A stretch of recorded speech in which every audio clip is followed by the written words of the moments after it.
Tonight, the explosive meeting in the Oval Office over accusations of genocide in Africa. White House blow-up. President Trump attacking the president of South Africa over unfounded claims of white farmers being slaughtered en masse in that country. The videos Mr. Trump played in the Oval Office and the fiery back and forth. Is there any truth to the claims? Landing the plane. The Pentagon officially accepting that luxury jet from Qatar in the face of bipartisan opposition. Will they be able to retrofit it to become Air Force One? Chilling new photos, allegedly from inside Sean Diddy Combs' home when the FBI raided it. The stockpile of guns and the writing across the bathroom mirror, why they were shown to jurors. Rare nor'easter set to hit. The Northeast bracing for an unusually early and dangerous storm as we get new images of tornadoes tearing through the South. Killed in broad daylight.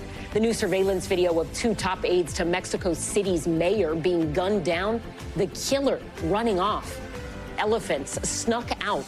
The controversial move, 2 elephants removed from the Los Angeles Zoo under the cover of darkness. Why wildlife advocates, including Cher, are outraged with where they ended up. And America's favorite rescue dog, how after days of his foster mom trying to win the scared pup over, he finally came around. Now he needs a permanent home. And the new twist in the Karen Reed murder trial today. Why did the judge kick everyone out and talk to the jurors one-on-one? Top Story starts right now.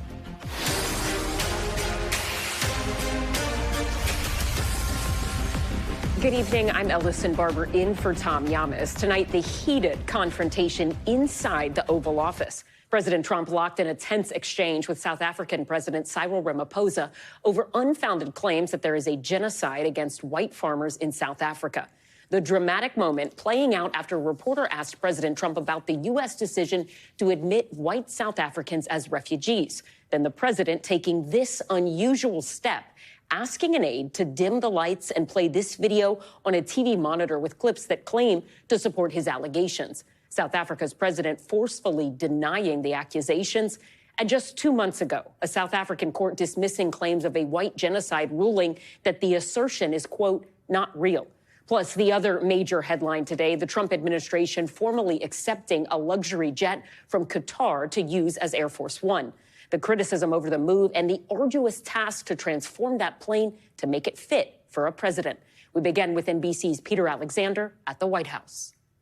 Tonight, another extraordinary Oval Office meeting. President Trump hosting the leader of South Africa, kicking it off with this unusual introduction.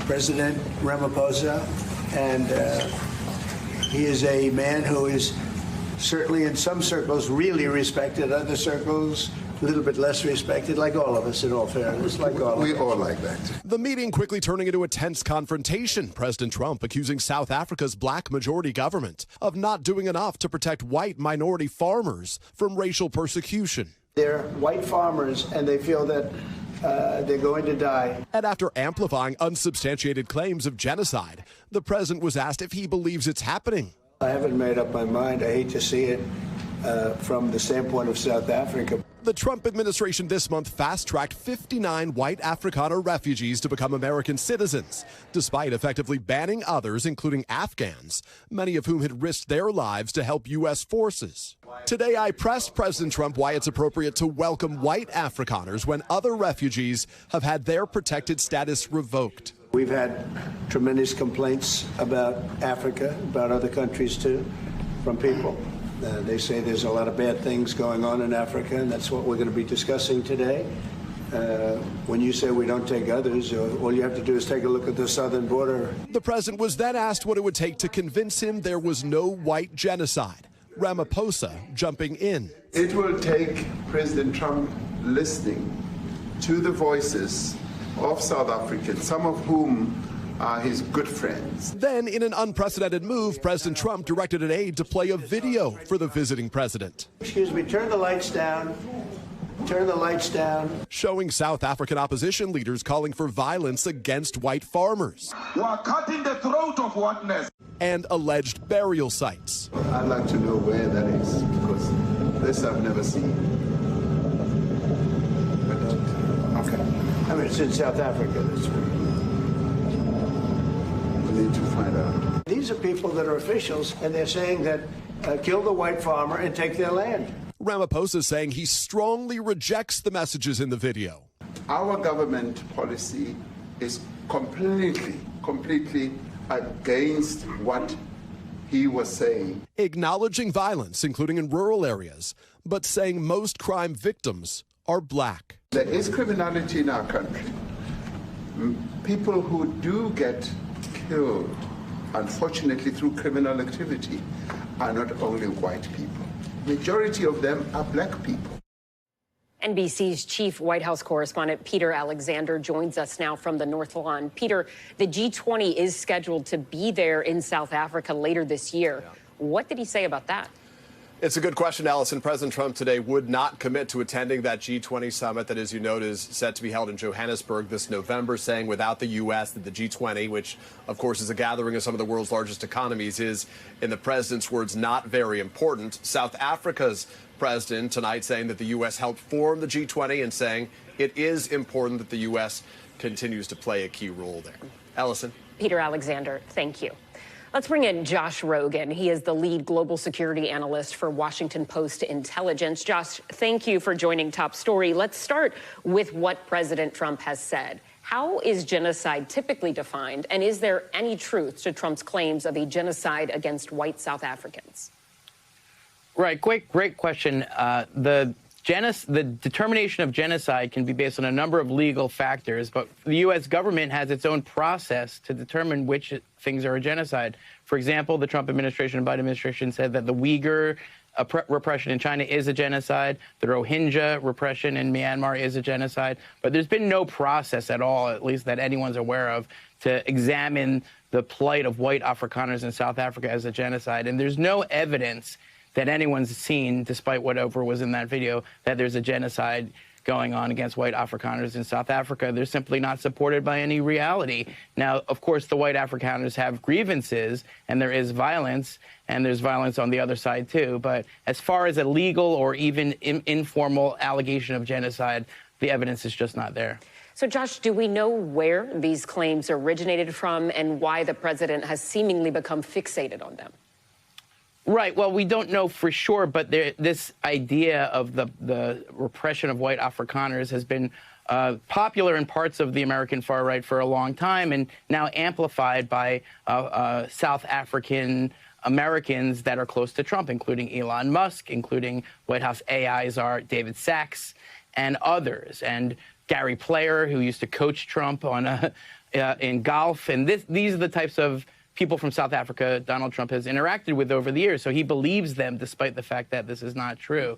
And then to amplify that through the White House and through the MAGA media makes it something that becomes part of the narrative despite the facts. And you touched on the Uyghurs earlier. There are a lot of people, a lot more people at least, claiming genocide in places like Ukraine, claiming genocide in Gaza. But President Trump has not weighed in like he's weighed in here.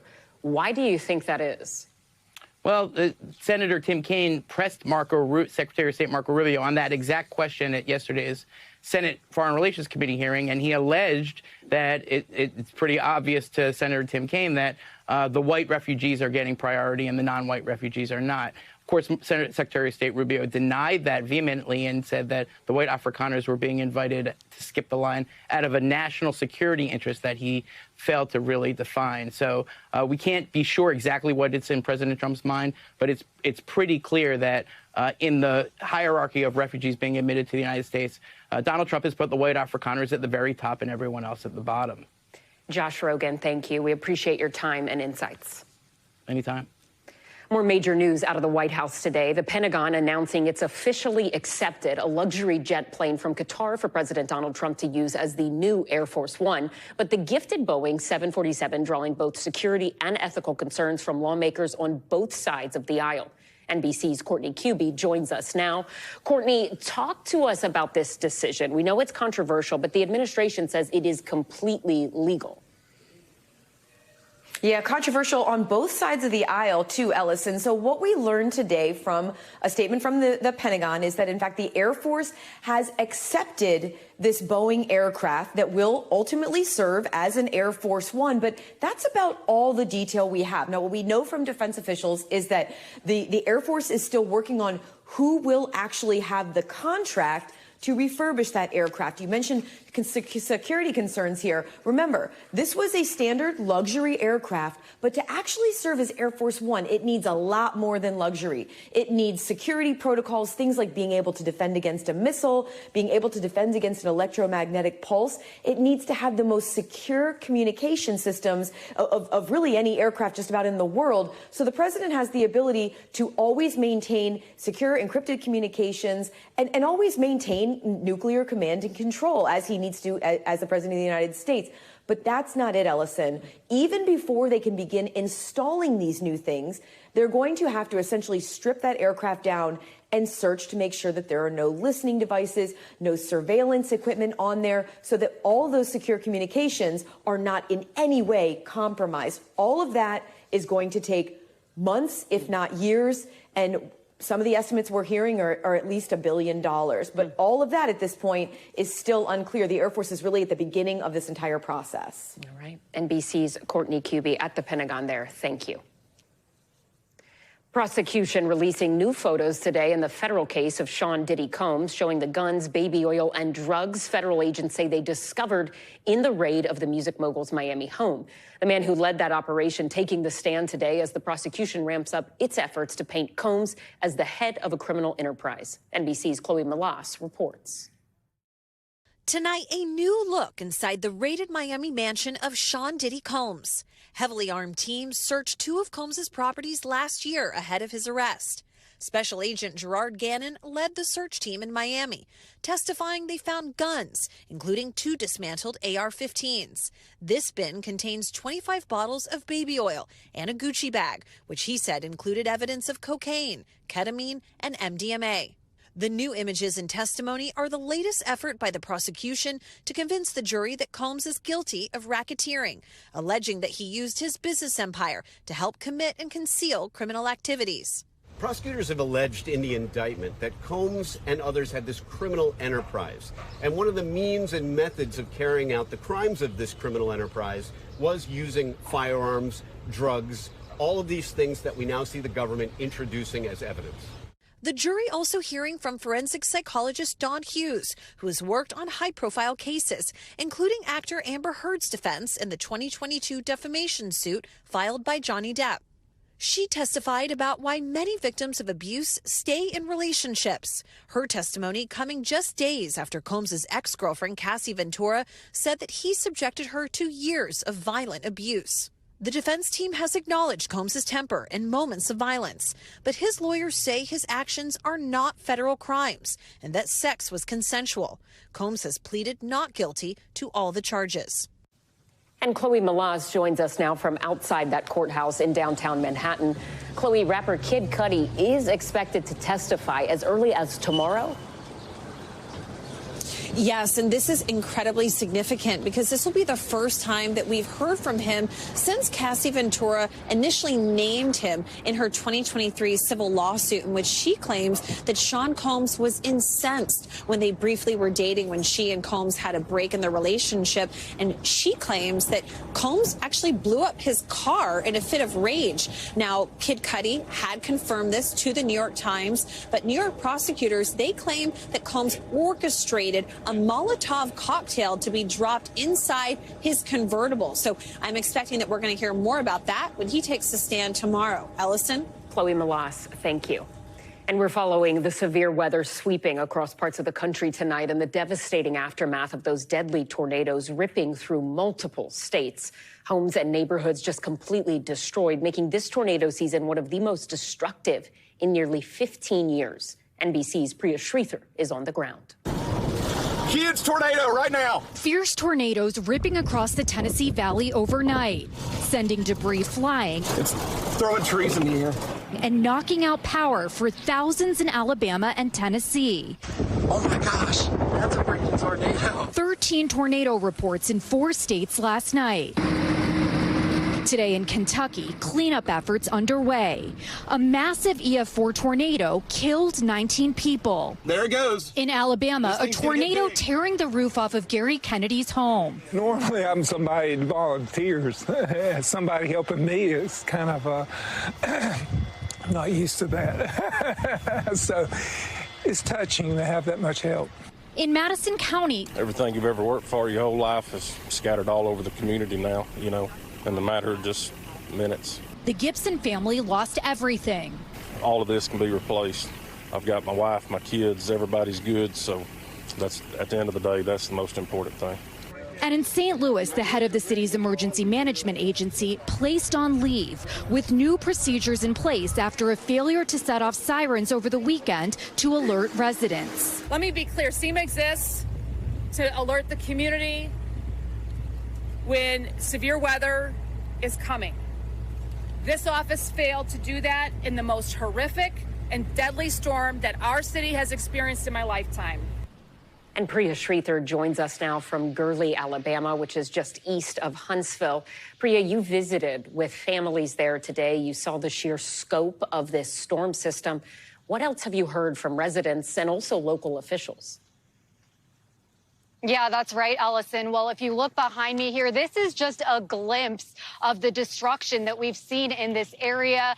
An 85-year-old woman lived in this house. She thankfully was able to get out before the tornado hit. She had her children who lived up the hill who actually brought her to safety once they realized how powerful this storm system could be. And now you can see an excavator behind me here that's combing through all of the debris, trying to salvage any of those personal memory items that she'd like to keep. But this is clearly a total loss. And this is just one home, Allison. There was another house that was actually across the street. And the only thing that you can see standing still is a set of stairs that goes to nothing. And that's because the house flew all the way to this side of the street, and you can actually see pieces of that house up into the hillside. And there was another barn here that was also completely destroyed. We were actually 40 minutes away in Huntsville as well. You saw my interview with Gary Kennedy there. His roof was completely blown off. He actually served in the Army along with his wife and 2 kids. And he's so used to serving his country and his community that he was just so overwhelmed by the outpouring of support from the people in Huntsville who all saw his house on social media, came out there, and just overnight have been helping him clean up all the damage. And it's pretty amazing to see that even though this occurred less than 24 hours ago, we're already seeing cleanup taking place. And fortunately, this storm system is going to be moving on. You can also see power crews down the road trying to restore the power to the 4,600 people here who lost it overnight. So survey teams are saying, though, Ellison, that it could take a few days to assess the full extent of the damage here. Ellison? Priya Sridhar, thank you. We appreciate it. As this severe weather makes its way east, let's get to the forecast with NBC meteorologist Bill Cairns. Bill, I mean, here in New York, we have that rare nor'easter in sight. It's set to hit overnight. What should we expect from that? Yeah, we're not expecting severe weather, tornadoes, the typical things that we've been covering over the last 4 to 5 days. This is just going to be one ugly storm. It's not going to be more disruptive. It's going to cause you delays traveling. It's going to just make you pull out the jackets and in some cases the hats and gloves and maybe even snow shovels in a few spots. So let's get into it. You can watch the heavy rain moving through Pennsylvania, severe weather threats ending for the Pittsburgh area. Tomorrow morning, it's pouring in New York City, Long Island, Connecticut, Rhode Island, up into Boston. The wind is going to be howling tomorrow afternoon and tomorrow evening, especially from Boston northwards, a cold rain. Then as we go through Thursday night, the blue on this map shows you snow in some of the higher elevations, Vermont, New Hampshire, and Maine, and the leaves are on the trees, so that could be problematic with power outages. Then the storm finally exits by the time we get out of Friday, but even in the Saturday, it's still chilly. It doesn't feel like Memorial Day weekend. So up to 2 to 3 inches of rain is possible, especially areas around Providence, the Boston, down to Cape Cod. Winds, it's not damaging, but you'll know it's windy, 40 to 35 mile per hour winds, minor tree damage, minor power outages. And here's the snow forecast. Some of the mountains in New Hampshire getting up to 4 to 6 inches of snow, and a few in Vermont, Ellison, too. Bill, you touched on Memorial Day weekend. There are a lot of people traveling for the holidays. Any major issues that you're anticipating? Yeah, we're not going to be watching like severe weather outbreaks or anything like that, but we are going to be watching a new storm developing in the middle of the country. We'll call it isolated strong storms. That's Friday. By the time we get to Saturday, it gets a little more concentrated. And then we're talking Missouri, Arkansas, and areas that just got done with all these severe weather events and the tornadoes. So they're still in recovery mode, and we could deal with even flooding. This is Sunday's map. East Coast is fine, but especially Missouri, my friends along the Ohio River, down through areas of Kentucky and the Tennessee, that's going to be problematic. By the time we get to Memorial Day, this shifts down into the south. So kind of that same area, Ellison, that's been having so many issues with weather over the last week, not going to have the best Memorial Day weekends either. All right, NBC's Bill Cairns, thank you. We are back in a moment with tightening the net around those escaped prisoners in New Orleans. 2 more alleged accomplices arrested, another fugitive caught, and the new video of 3 inmates walking the streets of New Orleans. Plus, this fire that destroyed a historic black church in Memphis, now believed to be arson. The suspect police are looking for. And the bizarre twist in the Karen Reed retrial. Why did the judge clear the room and speak to each juror one-on-one?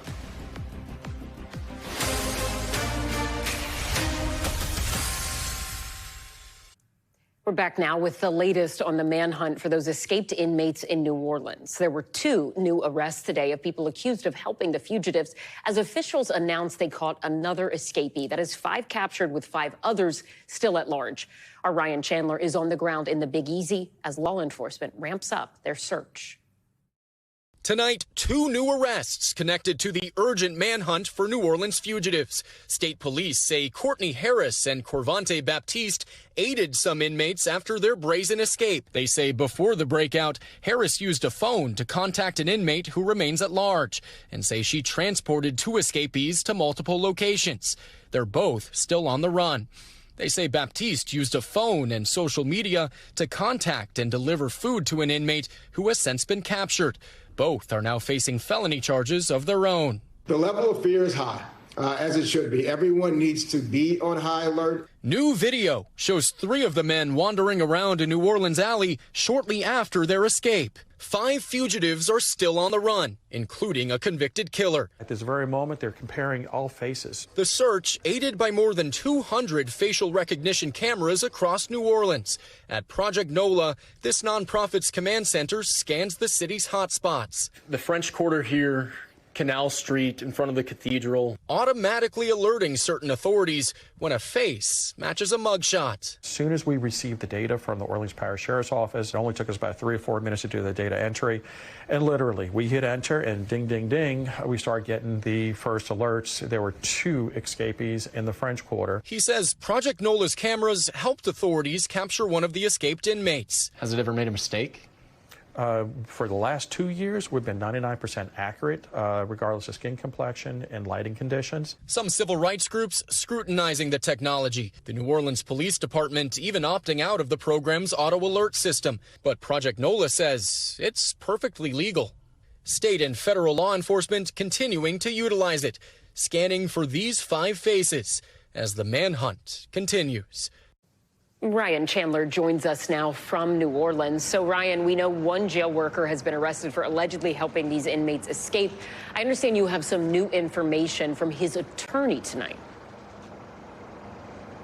Yeah, that's right. Quick refresher, Ellison. Authorities say an old maintenance worker who used to work at this jail, Sterling Williams, intentionally shut off the water to a cell that allowed the inmates to dig through the wall, through the plumbing, and eventually escape. Well, the lawyer tells NBC News today, no, that's all a big misunderstanding, or worse. My client was just shutting off the water so that he could unclog a toilet, accusing the sheriff's office of using Sterling as a scapegoat.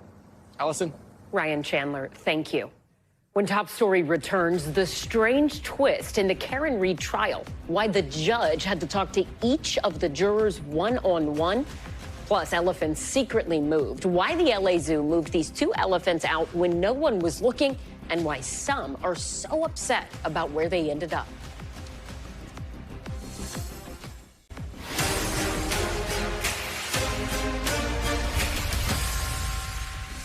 And we're back now with Top Stories news feed, starting with an update in that April fire at a historic black church in Memphis, Tennessee. Investigators revealing that the fire at Claiborne Temple had been intentionally set. They are also searching for a person suspected of being involved. An $11,000 reward is being offered. The church, which was home to civil rights meetings, including one led by Dr. Martin Luther King Jr., had been undergoing a years-long $25 million restoration prior to that fire. A Hawaii Airlines flight evacuated in California after reports of a possible bomb on board. Police say the plane had just pushed back from the gate at San Diego International Airport yesterday morning when a passenger told a flight attendant that the person next to him had a bomb. Police, FBI, and SWAT were called in for a search, but they say nothing suspicious was found. The 35-year-old passenger, a member of the Navy, was arrested and charged with making a false bomb threat. His seatmate was only removed from the flight. That flight later reboarded and took off for Hawaii. A massive water main break flooding out homes, cars, businesses, even triggering an oil leak in a Pennsylvania neighborhood. The 20-inch break happening today in Pittsburgh. Crews have sent shut-off water to the area. However, Pittsburgh Public Safety says at least 3 homes were damaged. Hazmat crews also laying out mats to soak up oil that had come spilling out and into the street. People who live in the area say they were told it could be hours before they're allowed to return home. And in Las Vegas, police using some specialized tech to stop a suspect on the run. Video appears to show officials in a white truck in pursuit of a red car. That truck quickly deploying the grappler, which is a specialized bumper device that releases a spring-loaded net to stop a fleeing vehicle. Police say the suspect here is a 10-time convicted felon who led officers across multiple states on a 5-day-long manhunt after opening fire on police near Seattle. He was taken into custody and is now awaiting extradition back to Washington state. Over on Capitol Hill, the future of President Trump's big, beautiful bill is in jeopardy. The massive tax reform bill facing opposition from the conservative House Freedom Caucus, who says the spending cuts do not go far enough. That group meeting with the president and Republican House leadership in an effort to come to a resolution. NBC News Capitol Hill correspondent Ryan Nobles joins us with the latest. Ryan, that meeting at the White House concluded not too long ago. What more do we know about how that went? Well, everyone left the meeting pretty optimistic, Ellison, that they're moving closer to getting enough yes votes on this bill to get it over the finish line and at least get it through the House, which is an important step in this process. But no one was ready to claim victory quite yet. And so that shows that there's still a little bit of a disconnect between these conservative hardliners that are looking for deep cuts in order to try and shrink the budget deficit. But of course, Speaker Mike Johnson finds himself in a very difficult situation here because the more he gives in to the conservative faction of his party, he risks alienating those moderate votes that he also needs. So he's balancing a lot of different competing interests here, which is part of the reason that he hasn't brought this bill to the floor yet for a vote. So, Ryan, Speaker Johnson did want to bring this bill to the floor for a vote tonight. Is there any chance that could still happen? Yeah, there's a chance, Ellison, but I wouldn't call it a very good chance. There's still a lot of work to be done. And what Speaker Johnson doesn't want to do is put this bill on the floor and have it fail. That would be very embarrassing and be a huge setback to the future prospects of this being passed, especially being passed all in one big package. So they're going to continue to work through the night. There's a real possibility that this bill could be voted on in the early morning hours, maybe at 2 or 3 o'clock in the morning, or perhaps it even tracks into tomorrow morning. What Johnson desperately wants, though, is to get it passed before the Memorial Day recess, because the longer this bill hangs out there, it's much more likely that he's going to lose yes votes than gain them. So he'd like to get it done sooner rather than later. Ellison. Chief Capitol Hill correspondent Ryan Nobles, thank you. There was a new twist today in the Karen Reed murder retrial. The judge began the day by announcing there was an issue that needed to be addressed and then forced everyone, including the media and TV cameras, to leave. She then questioned each juror one by one. When court resumed, the judge did not explain the issue, and the day's testimony resumed, focusing on pieces of plastic found on John O'Keefe that, according to prosecutors, matched the taillight of Karen Reed's SUV. Reed is accused of running over and killing her boyfriend, O'Keefe, in 2022. Let's bring in NBC's legal analyst, Danny Savalos, for more. Danny, let's start with what happened with the judge. The judge asking to speak to the jurors one-on-one. Do or can you speculate for us why that would happen? And in terms of just normal court proceedings, is this out of the ordinary? Yeah, with the caveat, this is wild speculation, but actually this happens quite a bit. A lot of what happens during jury trials is juror management. They have all kinds of issues every day. But under these facts, here are some inferences I think we can draw.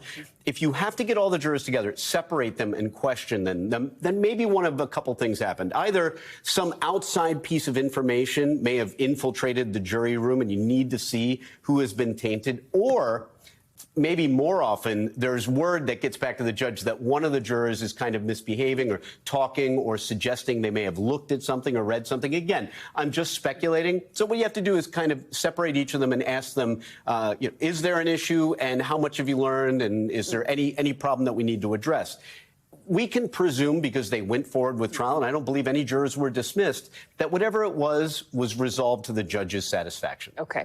So let's talk about some of the evidence and testimony that we heard today, because there was a forensic scientist who testified that red plastic pieces, which were found on O'Keefe, could have originated from Reed's taillight or some sort of source with the same characteristics. How do you think jurors will react to that testimony? Was that expert strong? Oh, I think that's a very strong expert for the Commonwealth to have, because if they can tie up the pieces from Karen Reed's car to the victim, then that goes a long way toward showing that a collision happened. Because remember, that's the defense's theme this time around. It's not so much conspiracy. It's more there was no collision, which, by the way, is a brilliant approach. Because remember, the Commonwealth has the burden. The prosecutors have the burden. The defense doesn't need to prove anything. So instead of getting up there and saying there was a vast conspiracy and he was hit in the head, they didn't do that. They just said there was no collision, putting the burden on the prosecution to prove that there was a collision. This expert today definitely got them a little closer to that goal. We always ask, when is the trial going to wrap up? When do we expect it to end? And it varies always, right? But today we did hear the judge say that they are ahead of schedule. Mm-hmm. Do you think this trial will wrap up soon? Okay, first, it's not uncommon to be ahead of schedule because what attorneys on the defense and prosecution often do, we over budget. How much time do you need? Well, if I need 5 weeks, I'm going to say 7 weeks just to be safe, because you don't want to be the attorney that says, Judge, I have 5 more witnesses. I'm sorry, we're going to go way over time. So there's that angle that's probably why they're moving quicker than we may have expected. The other thing to keep in mind is that the defense's case is going to be much shorter. Ordinarily, it is considerably shorter than the prosecution's. I often rest without calling a single witness in criminal cases. However, in this case, we know from the last trial that the defense will have witnesses of their own. They'll have experts. But here's the big question mark. Will they call Trooper Proctor, or now, I guess you would say, defrocked Trooper Proctor, who is no longer a trooper? He was the lead investigator in the defense's eyes, the case agent in the Commonwealth's eyes, because they're trying to back away from him being the lead investigator because he made a lot of critical errors during this investigation. So that's a big question mark, and it remains to be seen. Danny Savalos, thank you. Now to top stories, Global Watch, and we begin in China, where the roof of a building that is more than 600 years old collapsed. You could see hundreds of tiles falling to the ground and smashing near people visiting the site on Monday evening. The local Culture and Tourism Bureau saying that no one was injured and that it is investigating what happened. That tower was first built during the Ming Dynasty in 1375. Livestock now added to the list of evacuees at risk from a possible landslide in a Swiss village about 2 hours from Bern. Video showing a cow airlifted by a helicopter reportedly got the special accommodation because of an injury. Besides that cow, a spokesperson for a local crisis center saying 190 sheep, over 25 cows, and about 20 rabbits were evacuated, not to mention about 300 people. It's unclear when everyone will be able to return to their homes. And a man in Sydney arrested for allegedly trying to climb up a docked cruise ship. You can see him trying to make his way up the ropes there, dangling over the water. A police boat arriving at the scene. Video showing the moment the man was taken aboard. Local media reporting he is now facing multiple charges related to unauthorized entry. We move now to the Americas and a disturbing attack in Mexico caught on camera. 2 top aides of the mayor of Mexico City shot and killed in broad daylight. The targeted attack sending shockwaves through the capital and the country. Here's Marissa Porra with the details. Tonight, a brutal killing of 2 top aides in Mexico City caught on camera. Surveillance footage of the broad daylight ambush shows a car driven by Jimena Guzman, Mayor Clara Brugada's private secretary, stopped on the side of the road. Jose Munoz, an advisor to the mayor, approaches the passenger's side. The gunman, dressed in white, opening fire, killing them both before taking off. Que no haya impunidad. Brugada warning her staffers, promising she will not rest until there's justice. Nosotros no podemos estar especulando. Mexico's President Claudia Sheinbaum saying investigations are underway to determine the motive of the attack and that surveillance cameras in the area are being analyzed to identify possible perpetrators. You see this in really conflictual states like Guerrero, Michoacán, Tamaulipas, but in Mexico City, it was not really heard of. Investigators say they believe at least 4 people were responsible. The murders have sent shockwaves across the nation's capital. Creo que está un poco fuera de control esto aquí en la Ciudad de México. One resident saying, things are a bit out of control here. I support the president, but they haven't managed security. They haven't calmed things down. Political violence in Mexico has been on the rise. The nation saw a wave of murders targeting political candidates heading into its presidential election last June. And a report this year found 104 cases of political violence in Mexico between January and March alone. Earlier this month, mayoral candidate Yesenia Lara Gutierrez was gunned down in Veracruz. She was a member of the same Morena party as Brugada. Is there any type of connection to be made between the string of attacks here? I think it's too soon to say, but there is speculation that this could be a message from criminal groups and cartels to the Mexican government, back off, because Claudia Sheinbaum, since taking office 8 months ago, has had a much tougher approach to cartels and gangs than her predecessors. Usually we see them react in some kind of way to that, eventually increase violence, and I'm afraid we may be seeing the beginning of that now. And Marissa Parra joins us now. Marissa, what more do we know about the suspects authorities in Mexico are searching for? Well, there was an attorney general's press conference held earlier today, Allison, and while they still have not released any identities, any motives, they do believe that 4 people were responsible. And something that is telling when they're trying to distinguish whether this was a random crime or whether this was targeted is the autopsy of Jimena showed that she was shot 8 different times and that both of them were shot both in the thorax, the body, the abdomen, the head. And this is very telling, Allison. And as we mentioned, this has sent shockwaves because this isn't just, a political an act of political violence, rather, in Mexico. This was in Mexico City, which has historically, at least in recent years, been seen as a safe haven from this kind of violence. And it is not only sending shockwaves for that reason, but these are also 2 top aides to the current mayor. So clearly, a lot of resources will be thrown at this to figure out who was behind this and why, Allison. Marissa Parra, thank you. And we're back in a moment with the zoo under fire for secretly moving these elephants to another zoo. The celebrities weighing in tonight. We're back now with the 2 elephants at the center of a growing controversy. They were moved from their enclosure at the LA Zoo under the cover of darkness amid mounting protests and legal actions trying to halt their relocation. NBC's Morgan Chesky has this report on where they ended up and why.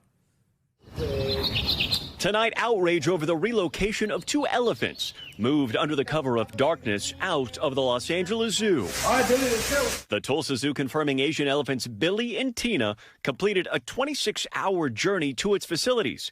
Sharing both elephants were calm and ate and drank well at each stop. Not another zoo! The move made despite multiple protests, a petition, and a lawsuit to keep the elephants in LA until other destinations could be explored. LA Councilmember Bob Blumenfield telling NBC News he's frustrated by the lack of transparency and unwillingness to vet this decision publicly, adding you don't hide from public scrutiny. Some animal rights advocates and A-listers alike have said elephants should not be in zoos at all. Please, LA City Council, it's time for you to do the right thing. Cher among the dozens of celebrities who signed this letter to Los Angeles Mayor Karen Bass earlier this month, urging that Billy and Tina be sent to a genuine elephant sanctuary after the LA Zoo announced it would move the elephants in April. They have nowhere to go in the zoo. You can see them just wandering around aimlessly. The LA Zoo attributing the decision to move the pair in part to the death of 2 older elephants at the zoo, leaving just Billy and Tina remaining. The Association of Zoos and Aquariums, or AZA, requires zoos to have a herd of at least 3 elephants together at a time, given their social nature. The LA Zoo says it chose Tulsa because of the zoo's recently expanded elephant program and its 17-acre complex that's currently home to 5 Asian elephants. Also saying in a statement, although they will be missed, we know that Billy and Tina will receive the same love and expert individualized care that they have had at the Los Angeles Zoo. The LA Zoo sent its elephants secretly in the middle of the night and never telling anyone. And I think, I think they're afraid of the reaction that people have. On its website, the LA Zoo says transports like these occur at night, taking into consideration optimal temperatures, traffic conditions, and the safety of people in the zoo during loading. Advocacy groups like In Defense of Animals say they're worried for the gentle giants, citing concerns over the Tulsa Zoo facilities and their suitability for animals. There's no zoo that has adequate environment. Elephants need grass, trees, hills. They don't have that. The Tulsa Zoo has not responded to requests for comment about those concerns. According to In Defense of Animals, 39 zoos have already closed their elephant exhibits in the U.S., with 4 more planning to do so. And Morgan Chesky joins us now from Los Angeles. Morgan, we know you spoke to Councilmember Blumenfield, who said this move lacks transparency. But what happens next? Can City Council do anything now that the elephants are gone? Yeah, listen, their options are certainly limited, and Blumenfield tells me that he was even more frustrated because he had filed a motion back on April 23rd that would have kept the elephants here in Los Angeles until the city council had a chance to weigh in on this very issue. But he says because of larger ongoing budget discussions, the council never had a chance to vote on that motion. As such, he says while the optics were, in his words, horrible, the zoo was within their legal rights to transfer those animals from L.A. to Tulsa. He does say that the people of L.A. and the council deserve an explanation from the zoo because of how they handled this operation. In the meantime, another animal advocacy group has said that even though the animals are now in Tulsa, they still have multiple legal options at their disposal to hopefully move both Billy and Tina to a genuine animal sanctuary. Allison? Morgan Chesky, thank you. Still ahead tonight, the foster dog capturing the hearts of millions. The stunning transformation of Tiki going viral. How the shutdown dog was nurtured to have a more positive outlook. Finally, tonight, you may have seen this fearful foster pup all over your TikTok. His name is Tiki, and he's a rescue dog that's winning over the hearts of millions. His foster mom documenting his journey online as he overcomes his fears, learning to trust and love again. NBC's Steve Patterson has Tiki's incredible story. He's being a good boy. In all honesty, there wasn't a whole lot of hope for troubled pup Tiki. This is day 26 with my extremely fearful shutdown foster dogs. Tiki landed in the New York City apartment of foster mom Isabel Klee through the ASPCA, traumatized. He is quite literally paralyzed with fear. The pup was so shaken he wouldn't leave his bed, didn't trust humans, and would sometimes even bite. But Isabel is no stranger to tough cases. She's fostered 25 dogs from some of the worst backgrounds, detailing their recovery on social media.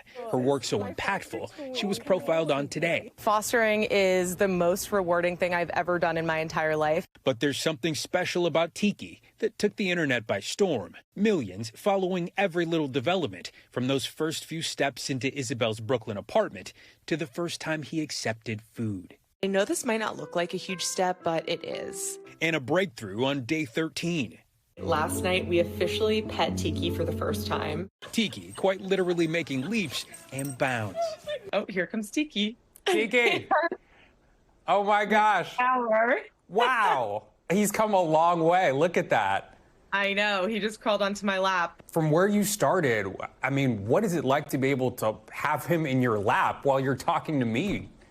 It's insane. When I brought him home, he didn't leave his crate for days. He didn't eat. He didn't go to the bathroom. He couldn't even lift his head. He was absolutely terrified of human touch.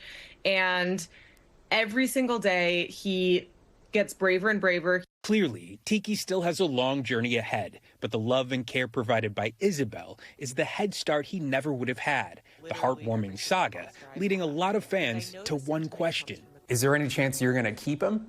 That is a question that I get on every single video, and I completely understand people's point of view. It would really be a fairy tale story for me to adopt Tiki, but that's just simply not what I do. I foster dogs, and I fostered so many. I think Tiki is number 25, and I would rather foster this dog and rehabilitate him and find him the perfect family and then save the next one to continue inspiring people to foster and adopt. Isabel says Tiki should be ready to adopt in the next few weeks. Both an incredible ending and a beautiful new beginning for this foster pup.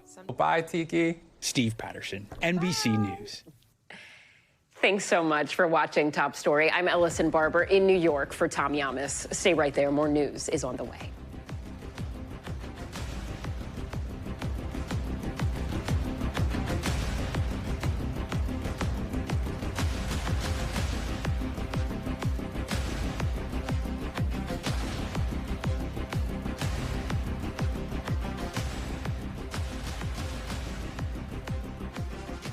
Thanks for watching. Stay updated about breaking news and top stories on the NBC News app or follow us on social media.